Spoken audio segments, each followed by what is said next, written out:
माँ के दिल का दर्द। घड़ी का काटा रात के 11 बजे को पार कर चुका था। बूढ़ी आंखों में जितनी नींद थी उससे ज़्यादा अपने बेटे सोहन के लिए चिंता। उसी बेटे की चिंता जो अक्सर अपने काम के चलते रात को देर से आया करता था। माँ तो माँ होती है, यह जानते हुए भी कि सोहन देर से भले ही आता है लेकिन भूखा नहीं रहता।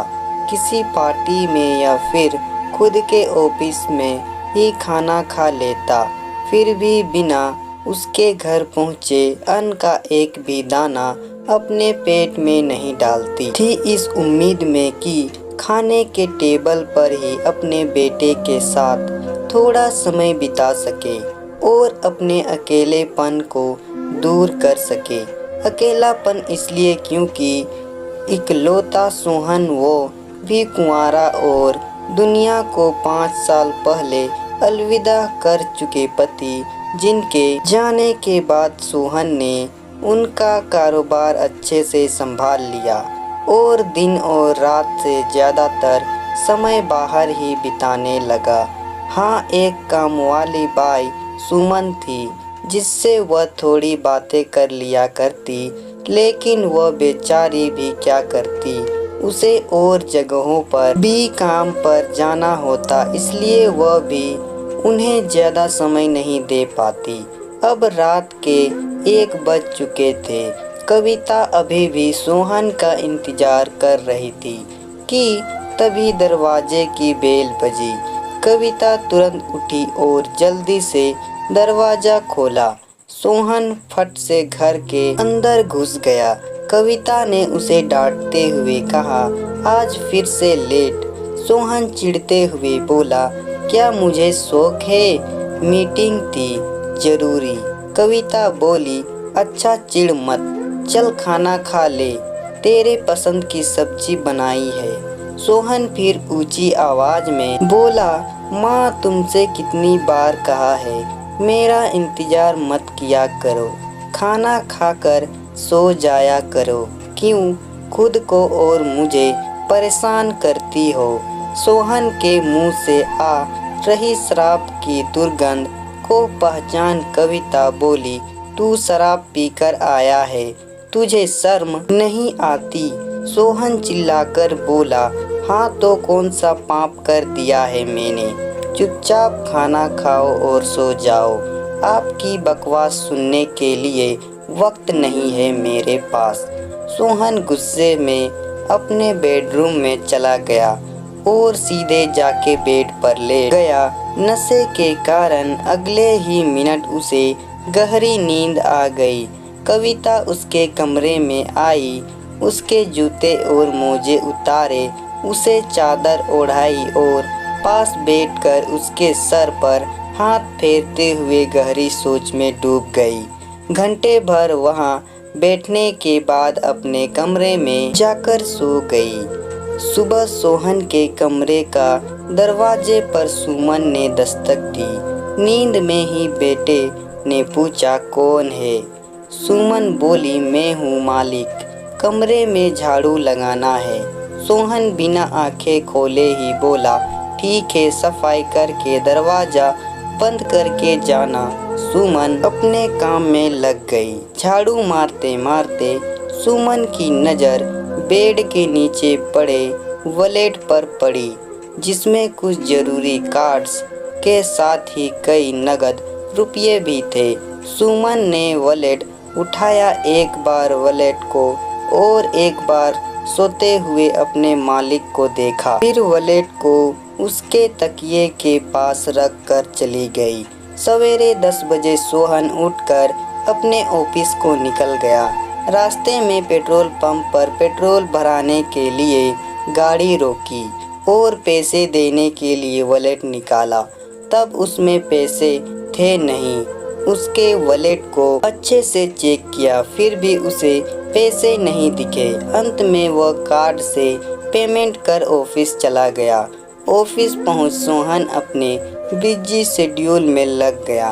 अपने कस्टमर्स को वह नए प्रोडक्ट के बारे में प्रेजेंटेशन दे रहा था कि तभी उसके फ़ोन की घंटी बजी। फ़ोन पर कविता का नाम आ रहा था। उसने फ़ोन ना उठाकर उसे साइलेंट पर कर दिया, लेकिन फिर भी बार बार कविता कॉल कर रही थी। इसलिए परेशान होकर उसने फ़ोन उठाया और साइड में जाकर माँ से बात करने लगा। सोहन बोला, क्या करती हो माँ? अगर मैं फ़ोन नहीं उठा रहा तो आपको समझ जाना चाहिए कि कोई ज़रूरी काम कर रहा हूँ। यहाँ पर मैं बहुत ज़रूरी मीटिंग में हूँ। मैं आपसे बाद में बात करूँगा। कविता बोल रही थी, बेटा लेकिन एक बार डॉक्टर। पर सोहन बिना उसकी बात पूरी सुने फ़ोन कट कर दिया और फिर से अपने काम में लग गया। कविता को जैसे ऐसे बर्ताव की आदत पड़ चुकी थी, फिर भी उसके चेहरे पर दुख साफ देखा जा रहा था। कविता ने सुमन को आवाज़ लगाई और बोली, बेटा थोड़ा रजाई तो ओढ़ा देना, सुबह से ठंड लग रही है मुझे। सुमन ने कविता को रजाई ओढ़ाई और थोड़ी देर तक उसके पैर दबाते रही। फिर जब सुमन जाने लगी तो पूछा, आपको और कुछ चाहिए माँ जी? कविता हिचकिचाते हुए बोली, बेटा मैं जानती हूँ तुम कई और जगहों पर काम करती हो, लेकिन क्या तुम थोड़ी देर और यहाँ बैठकर मुझसे बातें कर सकती हो? सुमन बोली, हाँ माँ जी, क्यों नहीं। वह वहीं पर बैठकर माँ से बातें करने लगी। अगले दिन सोहन का पार्सल आया। डिलीवरी बॉय को पैसे देते समय सोहन ने अपनी वॉलेट खोला पर पाया कि इस बार भी वॉलेट में पैसे नहीं हैं। बेटे ने यूपीआई की डिलीवरी बॉय को पेमेंट कर दिया। माँ के पास जाकर बेटा गुस्से से कहने लगा, देखो माँ, इस बार को लेकर यह चौथी बार हो गया है कि मेरे वॉलेट में एक भी रुपया नहीं है। मैं कहता हूँ यह सुमन पक्की चोर है। माँ बोली, सुमन ऐसा नहीं कर सकती, वह बहुत अच्छी लड़की है। सोहन बोला, उसने तुम्हारे पैर दबाकर और तुम्हारे साथ चिकनी चुपड़ी बातें करके तुम्हें अपनी जाल में फंसा लिया है, इसलिए तुम्हें वह अच्छी ही नजर आएगी। आज तुम्हारे सामने दूध का दूध और पानी का पानी कर ही देता हूँ, कहकर सोहन ने सुमन को आवाज लगाई और वहाँ पर आने के लिए कहा। मालिक की इतनी ऊंची आवाज सुनकर सुमन दौड़ती हुई वहाँ पर आ गई।